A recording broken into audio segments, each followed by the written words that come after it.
the meeting to order. It's 3 o'clock, August 22nd, for the Measure A committee. I don't have the agenda sitting right in front of me here. Sorry, guys. Let me I can help you with that if you'd like. find it. We'll put it up. Okay, here we go. No, I think I'm okay. So anything besides starting off with the first item, which is the AB 361 compliance? Just real quickly, I want to make sure you can see who's all in the room. The camera doesn't pick up the Carrie Dotson. I'm not sure if you've actually met her in person, Dan, or not, but she's here. She's our board clerk, and Natalie Glock's here as well. They don't show up in the camera, but they're here as well. But we can all see you. Good.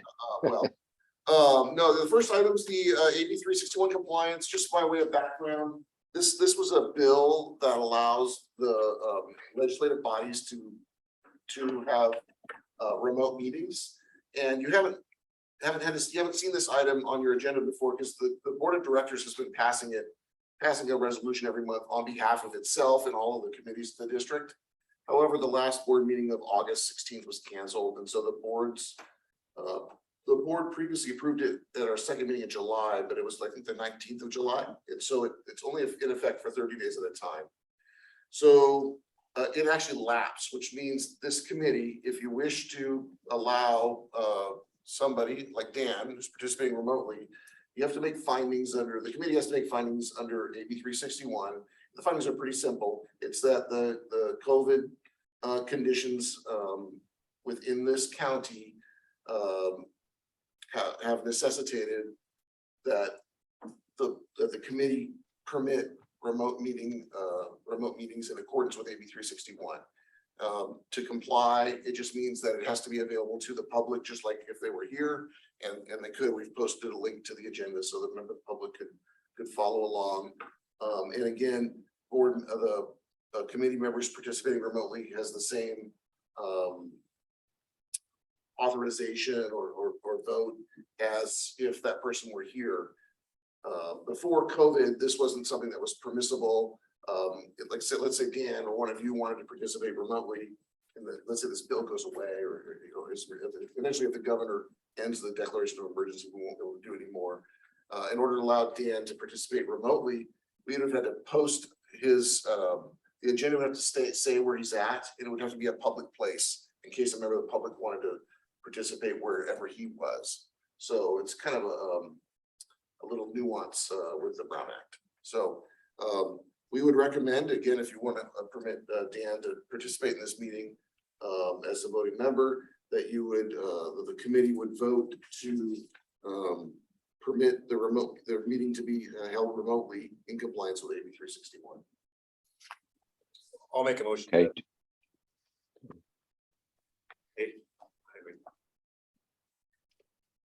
Okay, do I have a second? I second it. Okay, so call for a vote. All in favor? Aye. Aye. Aye. And that sounds like it's unanimous, right? One more technicality: when there's remote participants, the votes need to be by roll call. So Carrie can do that for you. Sorry about that. It's a little more formal. I slipped on that. I forgot about that. Members Hewitt, Aye. Barkley. Aye. And Mossnich. Aye, thank you. And thank you, guys. I am right in the midst of this COVID. I'm hopefully going to be testing negative soon, so I'm glad that you were able to do this afternoon. Yeah, I hope you're doing okay. Just got through it myself. Yeah, you had it. Yeah, early July. It's just pain in the butt more than anything else, frankly. But nevertheless, okay. Item 2, appointment of committee chair, vice chair, and secretary. So I'd be happy to kind of just provide you a short. This is pretty simple. The offices are for 1 year at a time. Early last year, when the committee was first formed, you selected each of these offices, and now it's been over a year, and so there's an opportunity to Move it around. have each of you serve in those roles. Shall we keep them the same way if we still desire? Let me just double check. I don't believe there was any sort of prohibition on that. That's the question. What's I was thinking the same thing, Jeremy. I was thinking the same thing.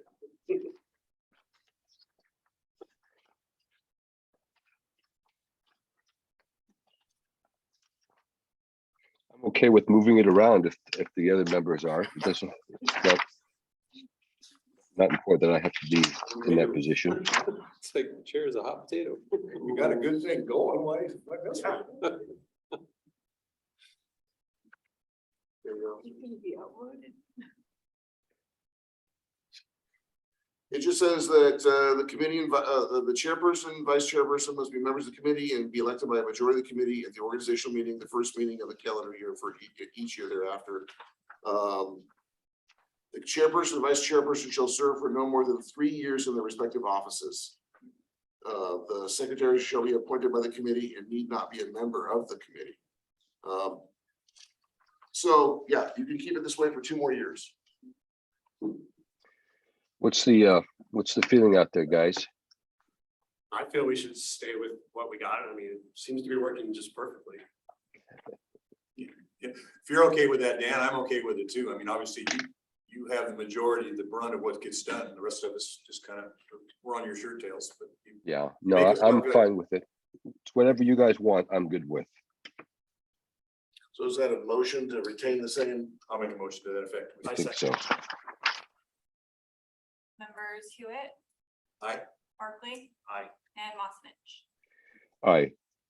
And then along that line, if I can ask, in section 8.2, dealing with term lengths, one member is a 2-year term and 2 members are 3-year terms. Was that ever spelled out? Do you know, Jeff? Yes, we did like a drawing, the very first meeting that you had last, I think it was last May. Yes. So I don't have that with me, and I don't know if you do either, but we do have a record of who those are. It would be in your first, let me actually pull it up. It was in the minutes of the first meeting. I was assistant. I think you were the 2-year term. Yeah. Lots of weird. Yeah, let me pull it up. I know it's in the first meeting minutes. I just have the agenda for that meeting, not the minutes. We'll have it here.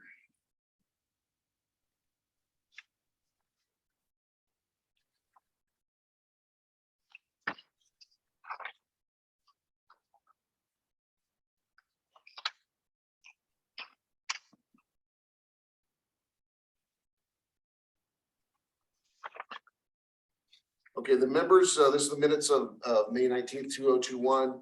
The members drew lots to stagger their initial terms of office. Committee members, Steve Barkley will be serving an initial 2-year term. Committee members Hewitt and Mossnich will each be serving an initial 3-year term. Okay, sounds good. Thank you for reminding us that information, Jeff. And it's my understanding that Steve is the member. Barkley is the vice chair of our committee. Is that correct? That's correct. And Hewitt is our secretary. Okay, get the right order. Good. Okay, thank you. Okay, any more on that topic before we move on to the next topic? Hearing none. Let's go ahead and review the minutes from the last meeting on the agenda. I think it was October.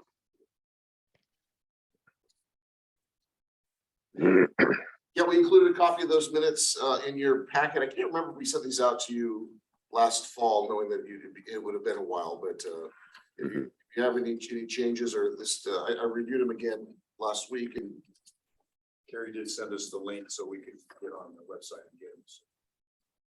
Yeah, let me just pull it up real quick here. Sorry, guys. I think I already reviewed them. Minutes. Here we go.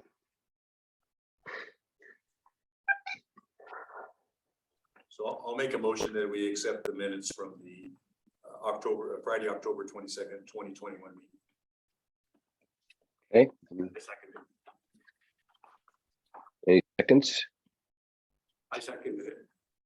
Okay.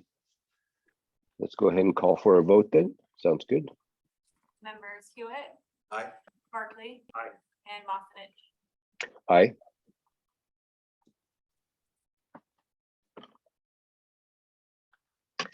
Okay, and on that note, I spent some time kind of going through the current budget report and presume it's the, as of June 30th, 2021 budget report. Is that correct?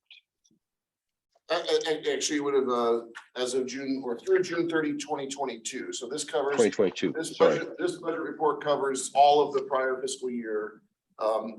There will be, this is unaudited, and there'll still be some adjusting entries that could affect the outcome of this, but the bylaws require this committee to meet twice. And so we thought it would be most appropriate to meet now. The numbers are preliminary and aren't likely to change very much. And then maybe again after the audited figures are complete. But yeah, this report includes expenses incurred during or revenues and expenses incurred during last fiscal year. They may have been paid more recently than that, but if it was for items in the prior fiscal year, they'd be part of this report. Okay. And I think it's a good idea that we do have a follow-up meeting, because after we have some of this discussion, just look at the budget, we may ask Chief Peterson just to kind of give us some information back on prior to the after receiving the audited version of the budget as well. Yep, I can do that. Okay, it's good. Is that you over? I'm trying to see. Is that Chief there? They're over here.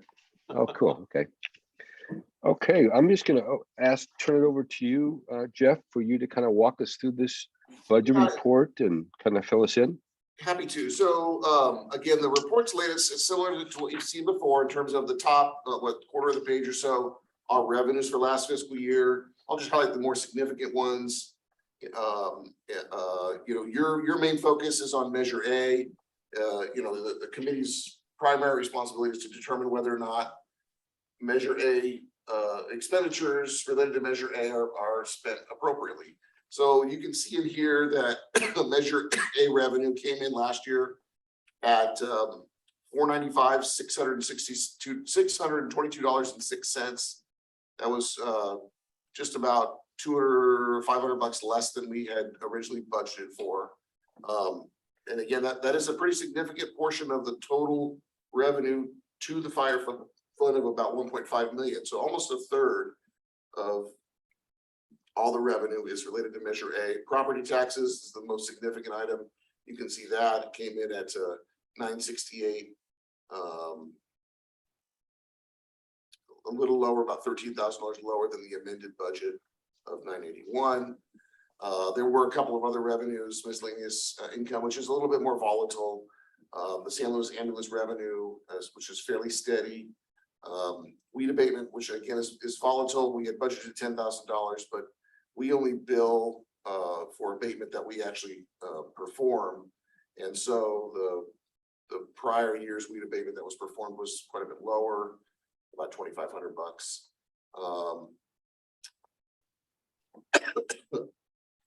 So that's the revenues. On the expense side, you can. Can I ask a question, Jeff? Yes, sir. So I noticed transfers in from reserves this year from the current total budgets was 123.6, which was a change from previous year. So it's just that, Transfers in. yeah, so no transfers in have taken place yet. I haven't done any of those entries yet. Okay, is that Natalie? I'm sorry. Yeah. So, Hi, yeah, so Natalie. I'm still working on audit items, so that hasn't been completed yet. Okay. And that's why it's backed out on the other side of that page in that column there probably, huh? Well, it just says the fiscal activity is 0. Right. So right now that's where, and is there likely to be a change is what I'm asking? Yes. Okay. We'll know more later. Okay, So the column we're using here is the fiscal activity. Yeah, that would be through that, right, that would be, well, you can look at any of these columns, but the numbers I'm citing, Right. the fiscal activity column would be any revenues that came in through the course of the whole fiscal year. And so the original budget is the first item? The original budget is the first line, the current budget, which would include any budget amendments, is the second line. right. Period activity in this case, actually, I don't know what period it ran for, so that's probably not very helpful, but the fiscal activities, the whole fiscal year. Right, And then- so like I know with the transfers in, I know 100,000 of it was for the engine, 7195. We budgeted 100,000, but I know We we didn't didn't spend it have all. anywhere near that, so. Yeah, we're at about 70. What line item did that get transferred into, or is it one of its own? No, it hasn't been transferred. Oh, okay, oh, I see. Yeah, I haven't But done it's in the any of sewer that fund. yet, yeah. Okay, that's really kind of what I was leaning towards. So that's budget wise, that's still in the works. Correct, Okay, that makes sense to me. or, yeah, audit wise, yeah. Audit wise, yeah. Okay, So basically, all we're responsible for, though, to make sure that 495, 622 was spent appropriately. Yeah, so that 495 is, you know, we spent time talking last year, the way that the Measure A ordinance is written.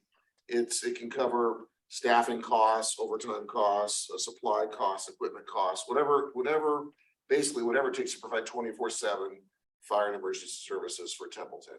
So, you know, you could, we spent just on salaries, just the salaries line item is only for the full-time employees of the department.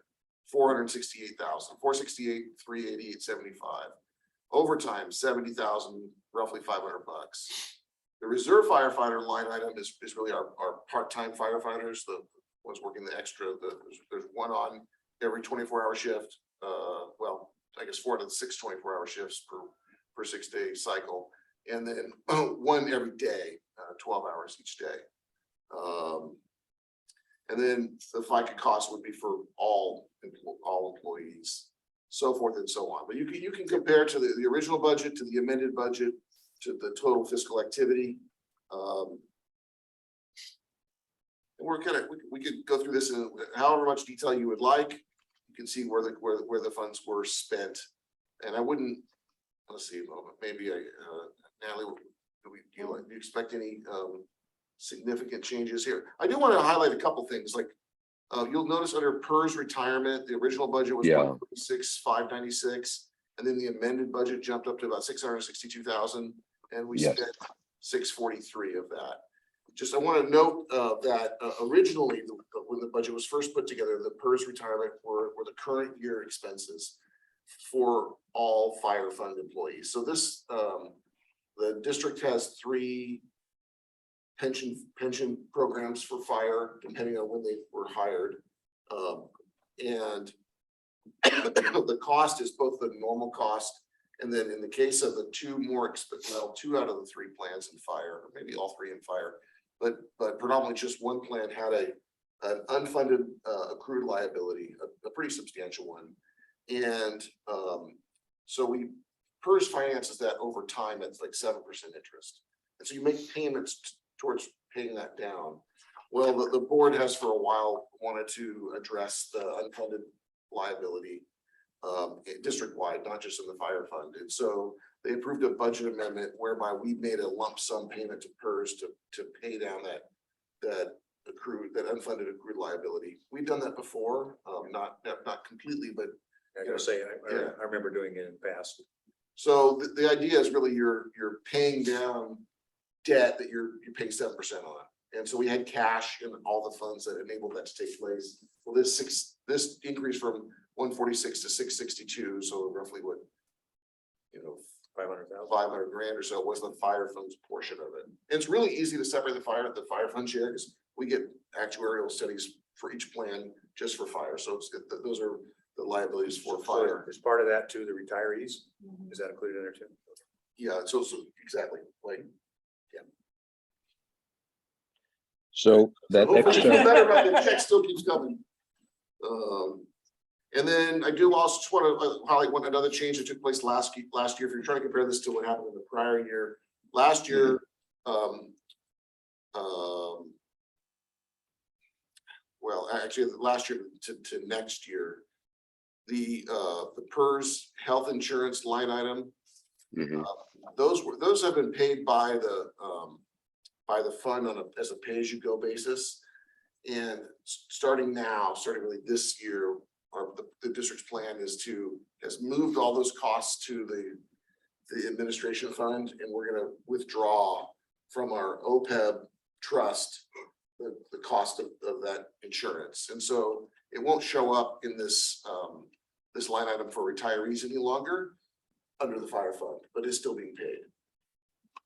So there'll be if you compare this report to like for the current year's budget, the health insurance cost is lower for each of the funds for that reason, except for administration, which is paying the direct cost of it. Trying to think, is there any line items here that are really that we want to call to your attention? You know, you can see I mean, CDF dispatch. dispatch costs were higher than budget. Yeah. Like you have a choice in that matter, right? Yeah, right. It was I can't remember the percentage of the increase, but it was almost $12,000 that it went in. And to be honest, I've been looking at those figures the last couple of years and they haven't gone up that much in 10 years. No, they haven't. They- It was. They were going up exponentially before that every year. You know, it was one of those things we couldn't budget for because they wouldn't tell us what it was till after the fact. Right. And I just noticed this time, it's like, oh, they've realized. They caught up. They got it, yeah, they caught up with you, but it's been a lot of years since they raised it. It's not much more now than it was 10 years ago. I mean, last year it wasn't, Right. so. To be And fair, is that a standard fee regardless of call amounts? it was so much per call, Dan. I It's don't know. per call, yeah. So Okay, per call. And I don't know, do you remember, Jeff, or Natalie, did it go up okay. 10% or I think it was, Well, look at how many more calls you're I going should to say the call volume is increased. Call volume's increased, yeah, But the per call costs got up too. correct. Yes, and that's what this is based on. It's per call cost. It went from something like 37 to $47 a call. See what happens. when Okay. they Don't use it for a And- while, then they just try to make it all up and we're gonna get this back. And those amounts have increased, chief, not because we're short staffed, it's just because of the need arising, or? Correct, yeah. So, well, the calls are based on, people activating 911 and us responding. And then every time that happens, it's like they punch the cash register and we get a bill for that dispatch from ECC. Unless Got you're it, going to okay. help someone else, right? The mutual aid or. Dispatch, I'm sorry. We still get a Oh, bill for that one too. Yep. Anytime they Okay. dispatch us out for anything, we get. a bill. I understand, okay. still, that doesn't seem that bad compared to other things. But obviously, it's another item you got to deal with. Yeah, rather not pay that much, Yeah, but I know. what it is. I just want to make sure that CDF dispatch is just them reaching out and calling for support or calling for a fire response, rather than actually appearing someplace at an incident. Correct? Correct, exactly. Okay, I understand that. Thank you.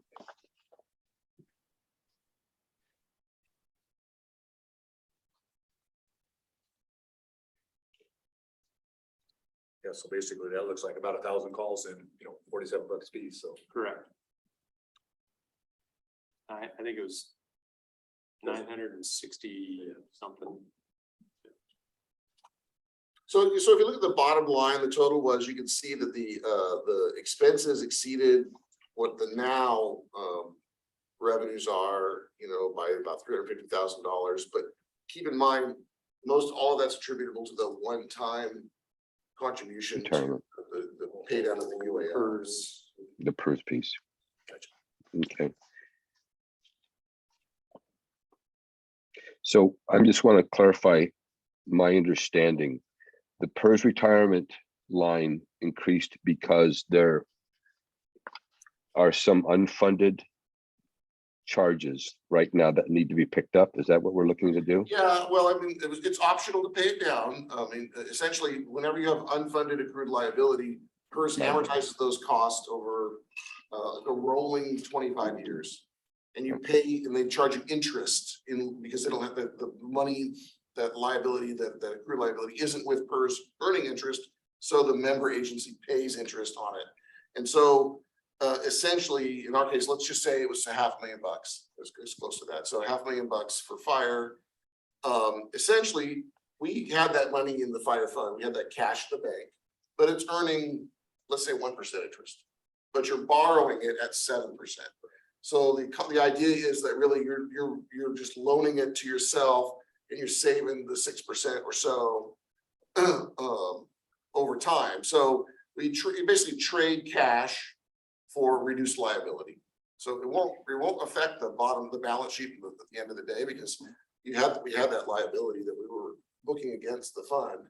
The challenge with PERS is, though, we won't really see this benefit for about 2 years.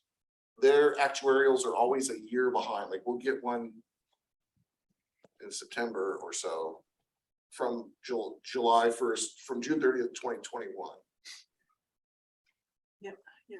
So our pay down won't affect our PERS rates. It should lower it, but it won't affect our PERS rates until 2024.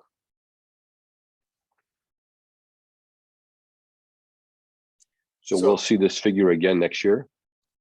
No, we won't have to pay it down again, but it won't That's it. actually lower the PERS, the payroll associated rate that was being financed until PERS posts those funds as received against our liability. So we made the payment in June, so that the June 30th, 2022 actuarial study, which will be done next year, about next September, takes them about 14 months to do them, will reflect that payment and will reduce the accrued, the unfunded accrued liability to something close to zero, in which case they'll re-amortize whatever that amount is over the 25 years. So instead of, let's say it reduces, it won't be perfect, because there's always even it's based on it's like 2 years behind at all times. So let's say we paid down 500,000, but by the time they get around to June 30th, 2022 actuarial analysis, we were actually $525,000 in unfunded accrued liability. So we won't know that figure yet. Then instead of financing what was $500,000 over 25 years, it'll be like $25,000 over 25 years. And it will reduce the amount we pay under this UAL each year. That was included in our budget in all the funds, but particularly for fire fund, that UAL portion made up a portion of this. 140. Yeah, what was 146. So let's say, conceptually that number should be able to go down to something like 40 or 50,000 bucks because of this pay down. Okay. I'm good with that. I notice that there's a capital outlay budget current total budget of 193.5, and nothing's been spent on that. So actually there has, but you won't see it because it's either work in progress items, which is the fire station expansion, or the engine repair or training facility. I've already capitalized those. And so now they've been moved off of here and have gone on to my assets. And then I start depreciating it. So you don't see it in this line item now because I've already moved it out for my audit. That makes sense. It's okay. So I guess and that leads to my question. Can just a brief get me back up to speed on that fire station expansion? As I recall, last being involved, we had some ADA issues and trying to upgrade the upstairs for overnight. Yeah, so we went out to bid, the board authorized $35,000 to go out to an architect. We went to the architect, we came up with conceptual drawings. The conceptual drawings look good. Then we went out for cost estimates. What initially was thought to be about a $2.3 million expenditure, addition, expansion, and upgrades to the existing. After we got cost estimates, came back at 5.3 million. So we are back at the drawing board and trying to figure out how we're gonna proceed from here. So currently we're looking at doing what we call a modified phase one, and looking at not wasting any money, but doing some of the stuff in the actual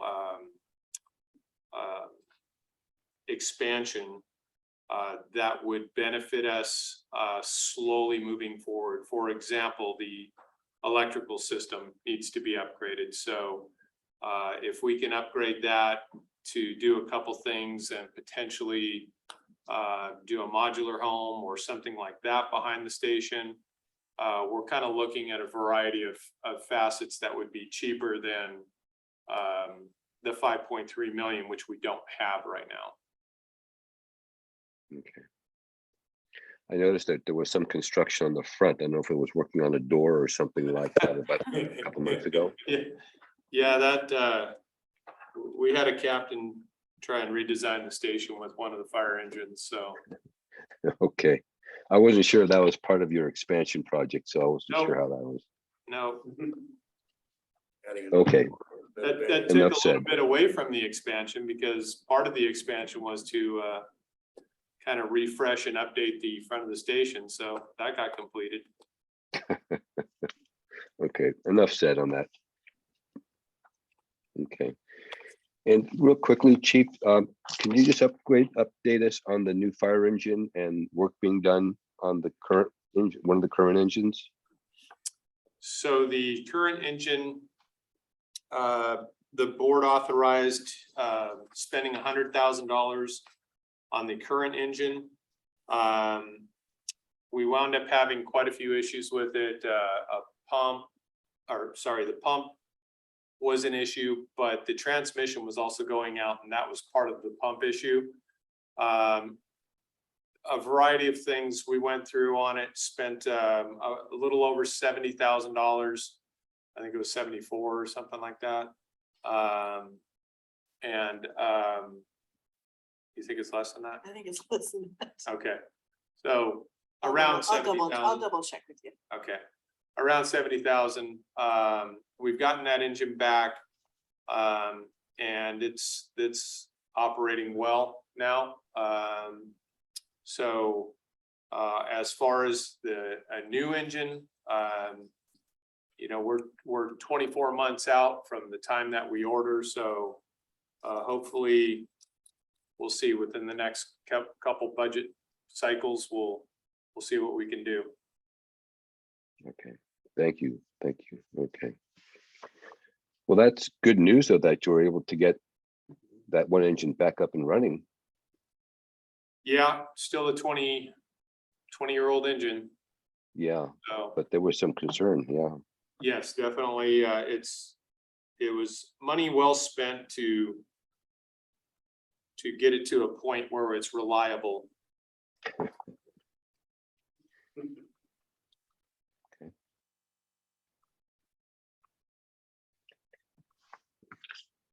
Committee members, do you have any questions? I've been kind of dominating the conversation and I apologize for that. So I think everything, all the places I had check marks. Yeah, I think we You went guys over. answered the questions. Those were the three areas that I had looked at the budget and just wondered. So seems exactly. Yeah, the first retirement is the only issue I was looking at. And explained it perfectly. It appears that just with the salaries, you know, we're over what we're allocated to look at. And obviously salaries were one of the things that we could spend that Measure A money on. Yeah, if you remember, Measure A allowed us to hire, you know, a full-time fire chief and to hire, you know, 2 additional captains and a full-time engineer. And, you know, that was the bulk of what those funds. And left the latitude of that up to the chief and the board on how that was going to be spent. But it looks to me like we're within those parameters of. Yeah, and actually we had a little bit of salary savings last year because we had some vacancies, a couple of vacancies early in the fiscal year. So the expenses would have been a little bit higher had that not occurred. So yeah, Measure A basically covering our full-time salary costs. You know, if those are the only 2 items you look at. So yeah, I don't expect a lot of additional changes to this as we go through our audit. Our auditors are scheduled to do the on-site field work in about 3 weeks. I think September 12th and 13th. They'll be here, and then it usually takes them about a month to generate an audit report. So the report will probably go to the board, maybe the first of either late October or early November, somewhere in that time frame. You know, it's a little early to know for sure. Last year, we gave you this information ahead of the audit. And then suggested that you hold off on making an actual report to the board until the audited figures came out. So this year we thought you could just, we could wait till either the draft audit numbers come out, or at least you have something that's no longer in flux anymore. Schedule another meeting, ask any final questions you have, and then come up with some methodology to either, you know, using kind of the format that you used last year, or perhaps something else, issue a report that would end up going to the board. I would guess sometime in November or December, or whenever it was, whenever it was convenient for the committee to do so. And we're required to have one more meeting this year anyways. It's required to meet twice a year, so yeah. So that's why we listed it as the final item on the agenda, just to determine when you thought, you know, that committee meeting would be. You know, if you want to wait until after the audit is presented to the board, you could do so, or you could meet just once those figures are finalized, which should be sooner than that. By, you know, we get like a draft of the data a little earlier, and then it gets finalized and sent to the board. But again, at this point, we'll probably, it'll be safe. It probably wouldn't go till the 1st of November. That'd be probably the later of the dates that would go. How did we do it last year, Jeff? Did we wait till after the board had approved the audit? This committee met before, but you didn't actually issue the report until after the audit was done, because I think we're just waiting to make sure there weren't anything that got a little goofy. I think we give Dan the latitude that if he looked at it and anything had changed drastically, that we'd have to You could be be in, moved, but yeah. otherwise we were okay with just going ahead with it. So yeah, if you want to do that, you can schedule your second meeting, you know, probably anytime starting in late September, or, you know, and the numbers wouldn't be changing much anymore. Okay. How do people feel? Yeah, that sounds good to me. September. Or actually, October? the 1st of October would be.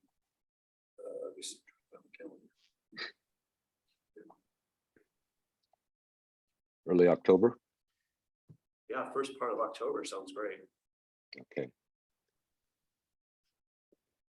I mean, I can just, you have a lot of flexibility about when you meet. Just want to make sure all of you are available, and, you know, we can, you know, support you in any way necessary. But so is there other dates anyone's gone in, let's say, the first couple of weeks in October, or is there better dates than others? The 3rd or 4th of October, I would not be available, Okay, but other than that. I'm available till like the 16th, so anytime before that.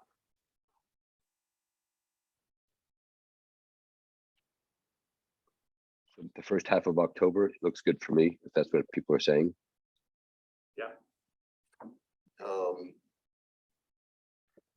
so just looking here, with say the afternoon of the 11th, anytime on the 12th, anytime on the 13th, is there better dates, better times for anybody?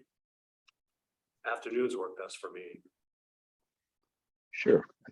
What if we met at 3 o'clock again on either the 11th or the 12th, depending on what everybody's calendar looks like, including yours? Either one of those days works for me. Those are good. Those are both fine for me. Afternoon on the 11th is good. Afternoon on the 12th, we'd have to push it towards this time, and I could make it. It's about 3 o'clock. Yeah, so either one of those works, then Dan, your call. I think I don't show. Okay. Well, are we closed on Monday because of Columbus Day, October the 10th?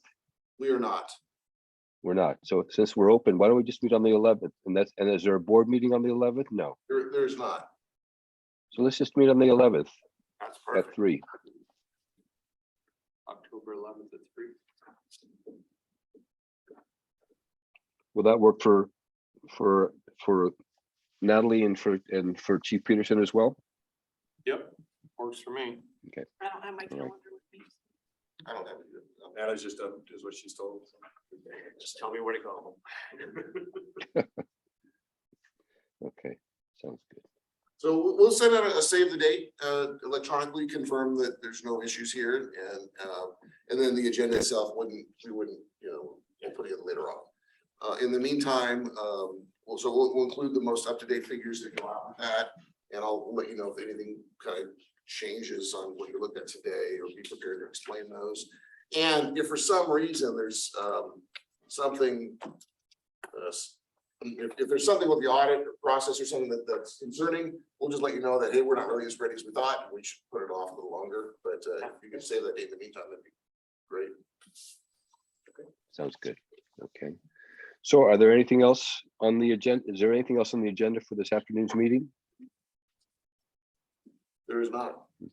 Well, I want to thank General Manager Brooks, and I also want to thank our financial person, Ms. Clark. Thank you so much.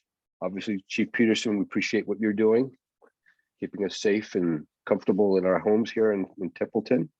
And for the board members that we have here, thank you. It's good to see all you guys.